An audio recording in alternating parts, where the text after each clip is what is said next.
السلام علیکم پیارے بچوں، کیا حال ہے آپ سب کے؟ میں امید کرتی ہوں کہ آپ سب بالکل ٹھیک ہوں گے۔ تو پیارے بچوں، آج میں آپ لوگوں کے لیے ایک اور دلچسپ اور مزیدار کہانی لے کر آئی ہوں۔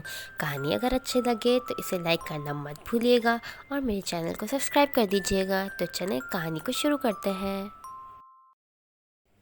ایک دفعہ کا ذکر ہے، ایک گاؤں میں ایک چور ہوا کرتا تھا۔ ایک دن وہ چوری کرنے کے لیے محل میں گھس گیا۔ اس کا گزر بادشاہ کے کمرے سے ہوا تو اس نے سنا کہ بادشاہ اور اس کی بیوی کچھ گفتگو کر رہے تھے۔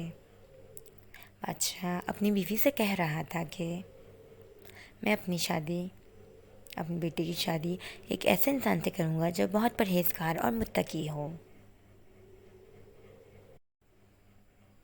جو بہت اللہ والا ہو۔ چور نے یہ سنا تو اس نے سوچا کہ کیوں نہ میں کچھ ایسا کروں کہ بادشاہ اپنی بیٹی کی شادی مجھ سے کر دیں۔ اس نے چوری کو تو بھول گیا مگر دھوکہ دینا تو شروع کر دیا۔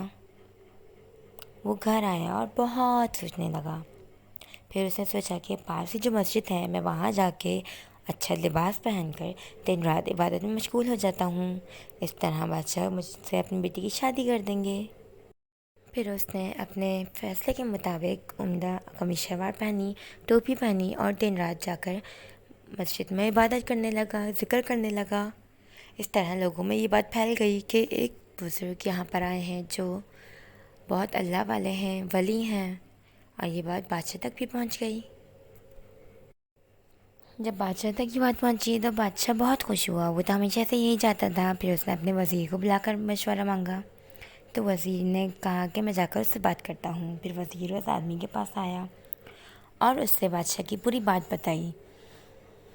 تو وہ بادشاہ کی بات سن کر وہ آدمی رونے لگا، تو اس نے کہا میں بادشاہ کی پیشکش قبول نہیں کرتا۔ تو وزیر نے کہا تم ایسا کیوں کہہ رہے ہو؟ تو وہ آدمی بولا میں آپ کو ساری بات بتاتا ہوں، میں چور تھا اور میں نے کچھ سال پہلے بادشاہ کی حویلی میں چوری کی نیت سے گیا اور میں نے بادشاہ کی بات سن لی۔